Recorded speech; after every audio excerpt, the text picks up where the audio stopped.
Pada pasal 22 ini, pajak penghasilan yang dipungut sehubungan dengan pembayaran atas penyerahan barang, kegiatan impor, atau kegiatan usaha tertentu lainnya.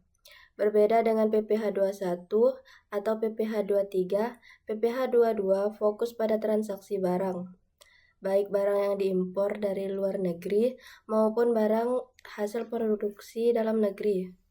Selanjutnya kita masuk ke perhitungan PPh 22 impor dengan objek impor kedelai, gandum, dan terigu yang menggunakan API.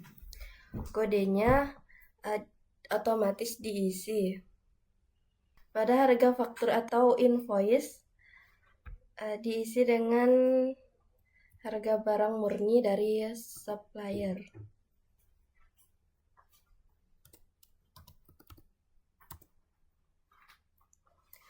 Lalu biaya asuransi dari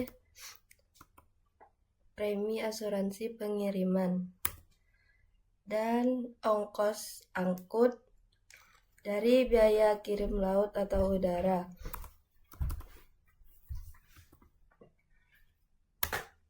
Jadi, harga pabean atau chipnya dari penjumlahan invoice ditambah asuransi dan freight atau ongkos angkut. Pada bea masuk kita isi saja dengan nominal 1.000 US dollar.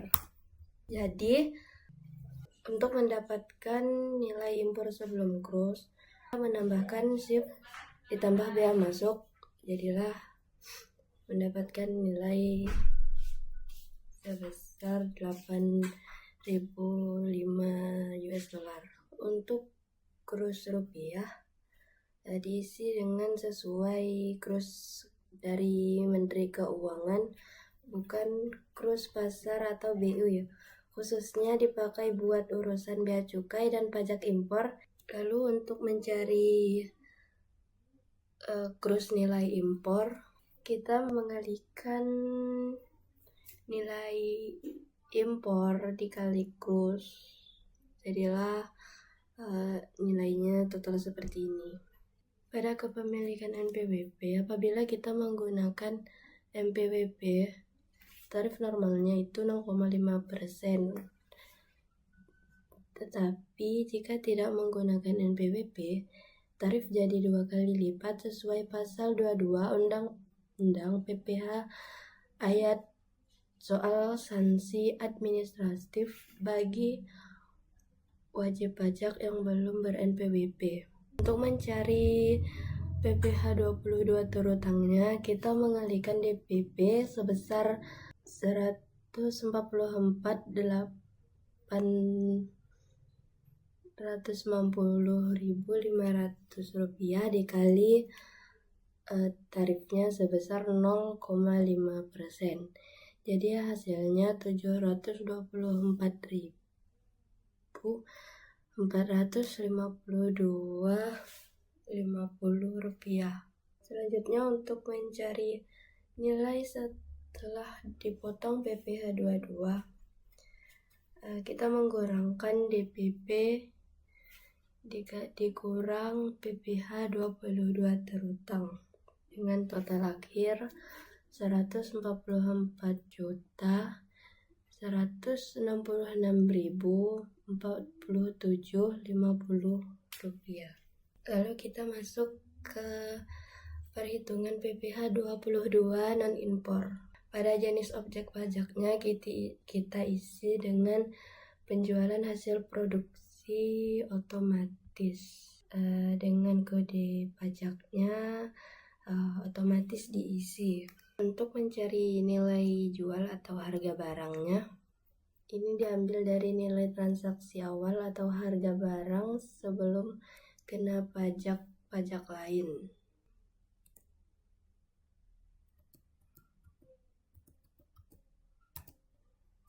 Pada PPN-nya ini tidak dikenakan PPN dengan tarif 11% tarif umum, tapi tidak dipakai pada kasus ini.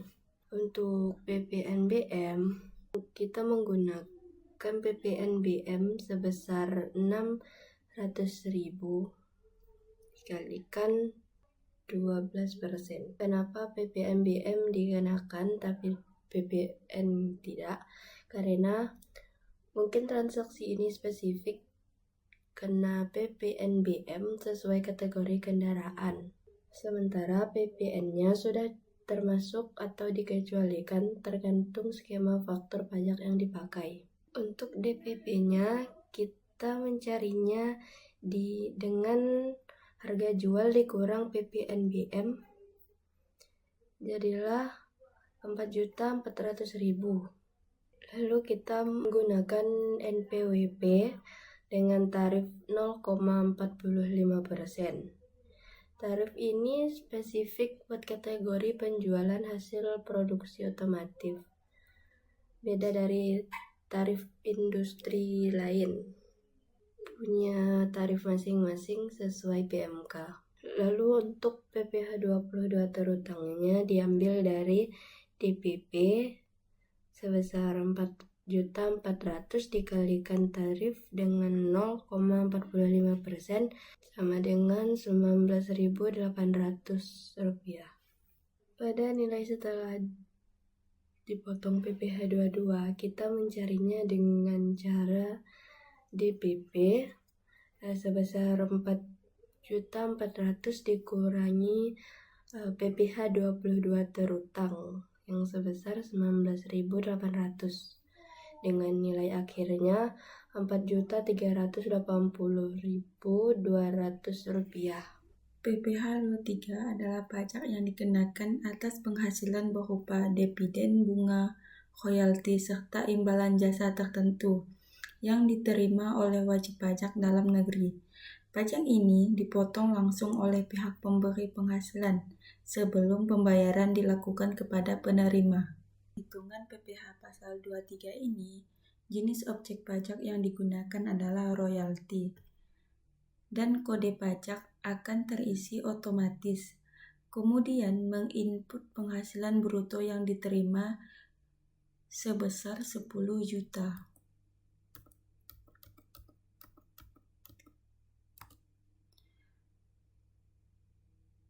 Dengan tarif sebesar 15%. PPh 23 yang harus dibayarkan dihitung dengan mengalihkan tarif pajak dengan penghasilan bruto, yaitu 15% dikali 10 juta, sehingga pajak yang dibayarkan adalah 1.500.000 rupiah.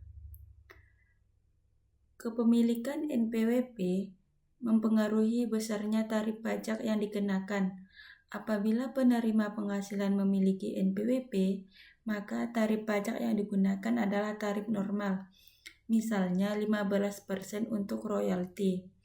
Namun, apabila penerima penghasilan tidak memiliki NPWP, maka tarif PPh pasal 23 menjadi lebih tinggi, yaitu 100% lebih besar dari tarif normal. Di dalam transaksi juga terdapat pajak pertambahan nilai atau PPN yang dikenakan sebesar 11% dari nilai transaksi, yaitu 1.100.000 rupiah. PPN merupakan pajak atas konsumsi yang dipungut oleh penjual dari pembeli dan kemudian disetorkan ke kas negara. Meskipun PPN muncul dalam transaksi, PPN tidak termasuk dalam dasar pengenaan PPh pasal 23. Baik, sekarang saya akan menjelaskan pengertian dari PPh pasal 24, yaitu adalah PPh yang mengatur tentang kredit pajak luar negeri, yaitu hak wajib pajak dalam negeri termasuk badan, untuk memperhitungkan pajak yang telah dibayar atau dipotong di luar negeri sebagai pengurang PPh yang terhutang di Indonesia. Ketentuan ini bertujuan menghindari pengenaan pajak berganda atas penghasilan yang sama, mengingat sistem perpajakan Indonesia menganut prinsip worth with income atau menggabungkan seluruh penghasilan baik dari dalam maupun luar negeri dalam satu SPT.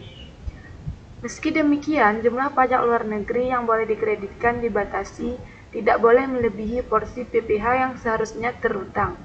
di Indonesia atas penghasilan luar negeri tersebut. Baik, sekarang kita akan melakukan perhitungan kalkulator pada PPh pasal 24 untuk orang pribadi. Nah, pada bagian nama ini diisi dengan nama wajib pajak.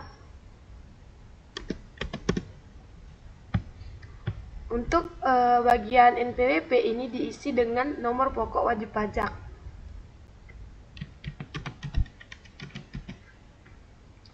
Nah, pada bagian tahun pajak ini diisi setahun sebelum tahun sebelumnya. Karena ini tahun 2026, maka kita melakukan perhitungan pada tahun 2025. Nah, untuk penghasilan neto dalam negeri ini diisi sesuai dengan penghasilan wajib pajak dalam negeri.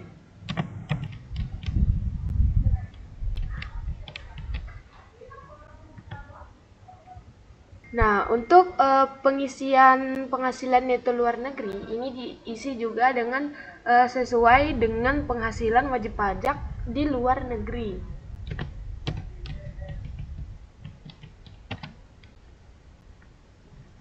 Nah, untuk status PTKP ini diisi jika dia kawin anak satu, maka diisi K1. Jika dia tidak kawin, maka diisi TK0. Nah, setelah kita melakukan pengisian status PTKP, di bagian PTKP, total penghasilan kena pajak PTKP, PPh terutang, ini akan otomatis terisi ya. Begitu juga dengan batas maksimal kredit pajak, PPh 24 yang bisa dikreditkan, dan juga PPh yang harus dibayar di Indonesia ini juga akan otomatis terhitung. Nah, pada pengisian pajak di luar negeri ini sudah ditentukan oleh pemungut di luar negeri.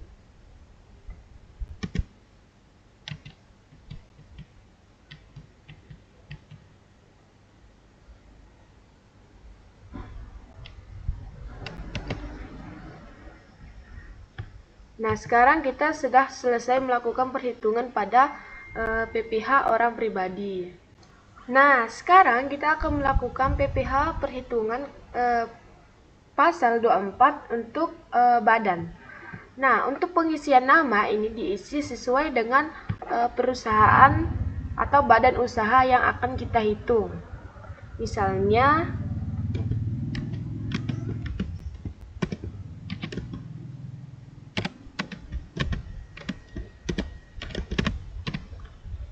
setelah pengisian nama, kita lanjut ke NPWP. Untuk pengisian NPWP ini sesuai dengan nomor pokok yang sudah ada pada PT Sinar Abadi atau badan usaha.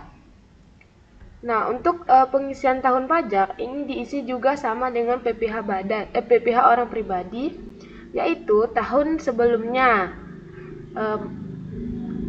Sekarang kita sudah tahun 2026, maka kita akan melakukan perhitungan pada tahun 2025.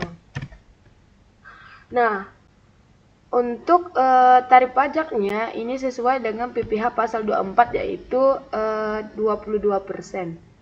Nah, untuk pengisian penghasilan dalam negeri ini diisi dengan penghasilan badan usaha tersebut di dalam negeri.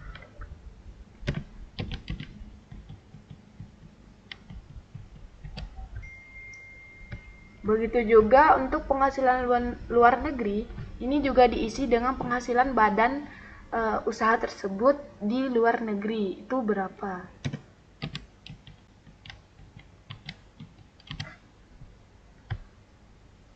Nah, untuk kerugiannya ini diisi dengan kerugian badan usaha tersebut.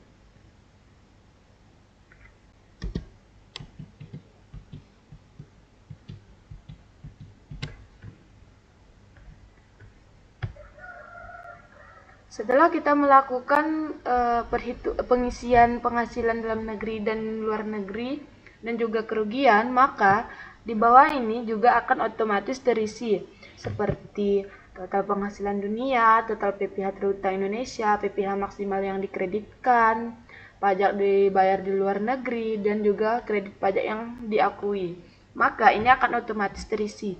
Dan untuk pajak yang dibayar di luar negeri, ini sudah ditentukan sesuai dengan pemungut pajak luar negeri. Selanjutnya saya akan menjelaskan mengenai kalkulator PPh pasal 25 orang pribadi. PPh pasal 25 orang pribadi merupakan angsuran pajak penghasilan yang dibayarkan setiap bulan oleh wajib pajak orang pribadi. Tujuannya adalah agar pembayaran pajak dilakukan secara bertahap sehingga tidak menjadi beban yang besar pada saat pelaporan SPT tahunan. Selanjutnya yaitu keperhitungan kalkulator PPh pasal 25 orang pribadi. Yang pertama, mengisi nama wajib pajak yang bersangkutan. Lalu NPWP wajib pajak sebagai identitas perpajakan.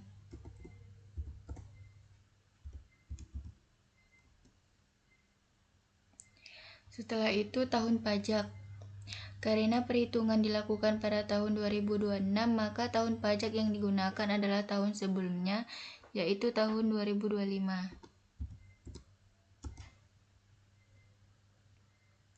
Status NPWP. Kolom ini menentukan apakah wajib pajak memiliki NPWP atau tidak. Dengan ketentuan, pilih ada jika wajib pajak memiliki NPWP, pilih tidak ada jika wajib pajak belum atau tidak memiliki NPWP.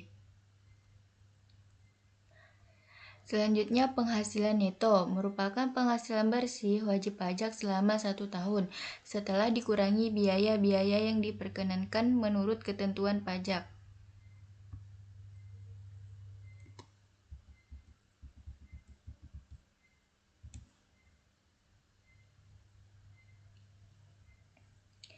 Setelah itu, kompensasi kerugian. Apabila pada tahun-tahun sebelumnya wajib pajak pernah mengalami kerugian usaha, maka kerugian tersebut dapat dikompensasikan atau dikurangkan terhadap penghasilan neto tahun berjalan, sesuai ketentuan yang berlaku maksimal 5 tahun ke belakang.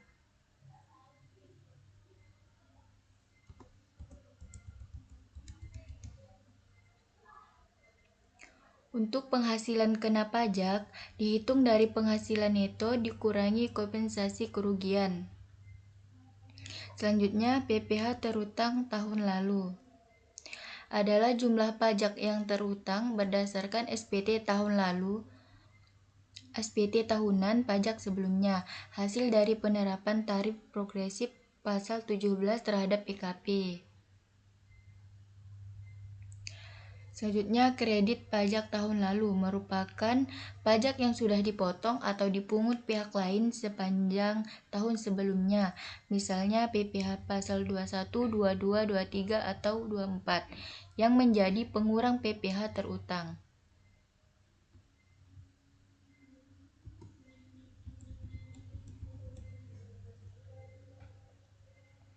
Lalu PPh kurang bayar, dihitung dari PPh tahun lalu dikurangi kredit pajak tahun lalu.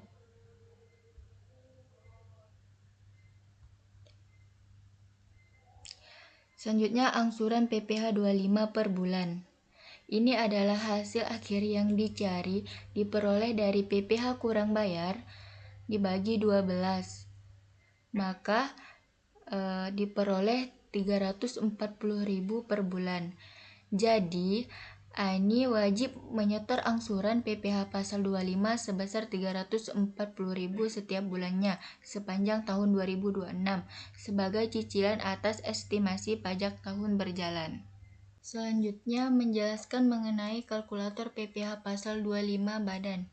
PPh pasal 25 badan merupakan angsuran pajak penghasilan yang dibayarkan setiap bulan oleh wajib pajak badan, seperti perseroan terbatas atau CV, koperasi, maupun yayasan. Tujuan pembayaran secara angsuran adalah agar kewajiban pajak perusahaan dapat dipenuhi secara bertahap selama 1 tahun pajak. Selanjutnya ke perhitungan kalkulator PPh pasal 25 badan. Yang pertama mengisi nama badan usaha.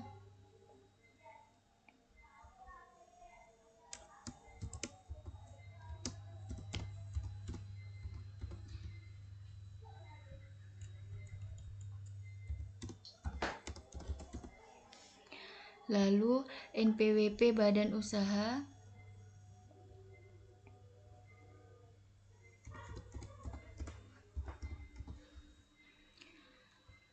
Selanjutnya penghasilan neto SPT tahun lalu merupakan penghasilan neto badan usaha berdasarkan SPT tahun sebelumnya. Pada contoh ini sebesar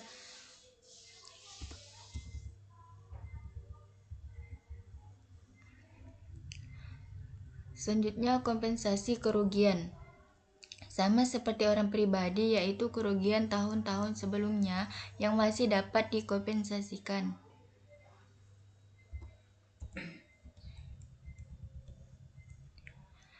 Selanjutnya penghasilan kena pajak. Dihitung dari penghasilan neto dikurangi kompensasi kerugian. Lalu tarif PPh badan berbeda dengan orang pribadi yang menggunakan tarif progresif. Badan dikenakan tarif tunggal sebesar 22% sesuai ketentuan yang berlaku saat ini. Selanjutnya PPh terutang tahun lalu dihitung dari penghasilan kena pajak dikalikan tarif. Lalu kredit pajak tahun lalu pasal 22, 23, 24 merupakan akumulasi pajak yang sudah dipotong atau dipungut pihak lain sepanjang tahun sebelumnya dari PPh pasal 22 misalnya atas impor, pasal 23 misalnya atas jasa, maupun pasal 24 kredit pajak luar negeri.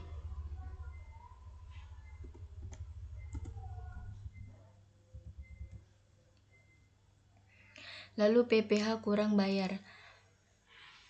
Dihitung dari PPh terutang dikurangi kredit pajak.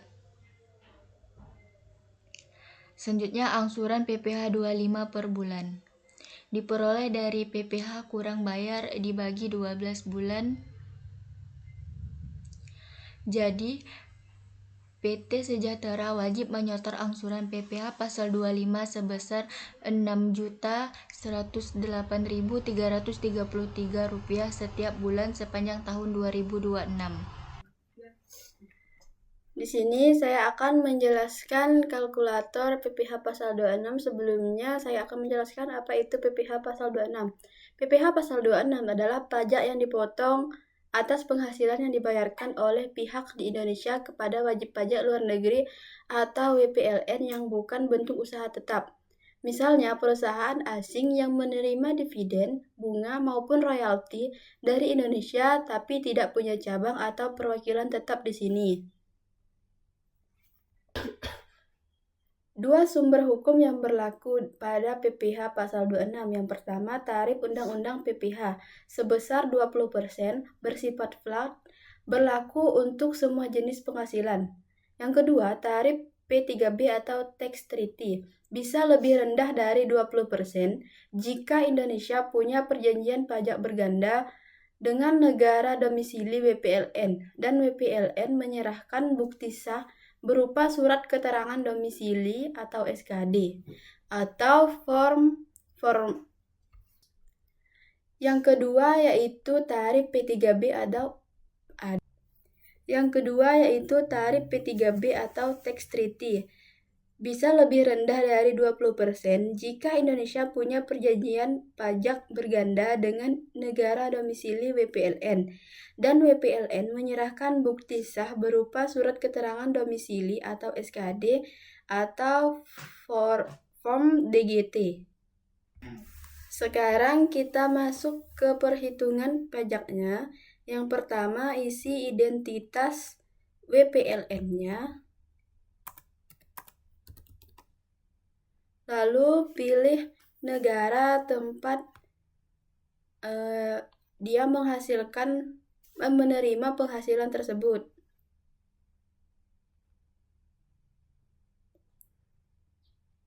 Lalu pilih jenis penghasilannya. Apakah itu berupa dividen, bunga, royalti, sewa, imbalan, hadiah, pensiunan, premi, ataupun keuntungan.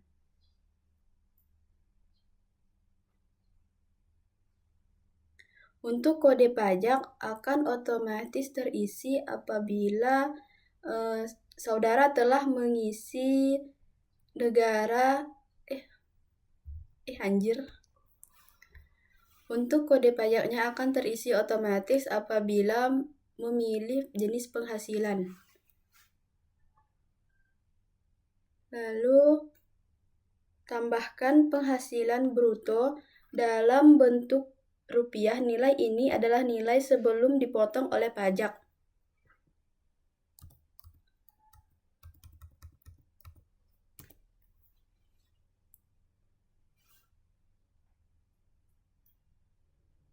Sistem otomatis membaca tarif, yaitu 20%, menyesuaikan dengan jenis penghasilannya. Lalu untuk tarif P3B-nya ini juga menyesuaikan dengan jenis penghasilan yang dipilih. Lanjut, untuk mengisi apakah wajib pajak ini mempunyai SKD atau DGT.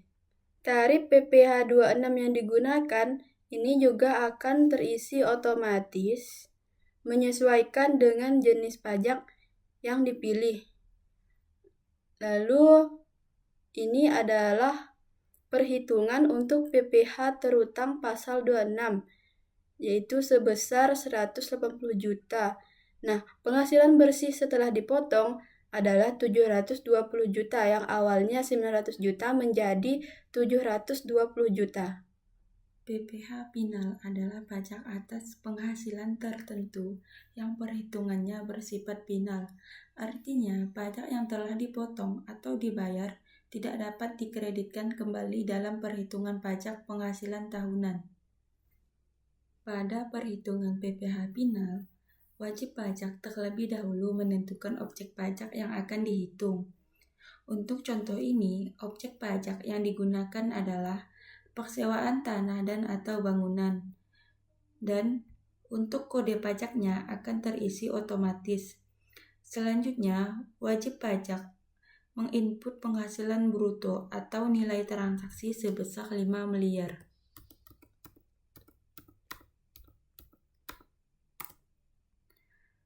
Dalam transaksi juga terdapat pajak pertambahan nilai atau PPN yang dikenakan sebesar 11% dari nilai transaksi. PPN merupakan pajak atas konsumsi yang dipungut oleh pihak yang menyewakan kepada penyewa dan kemudian disetorkan ke kas negara. Namun, PPN tidak termasuk dalam dasar pengenaan PPh final, sehingga perhitungan PPh final tetap hanya berdasarkan penghasilan bruto tanpa PPN.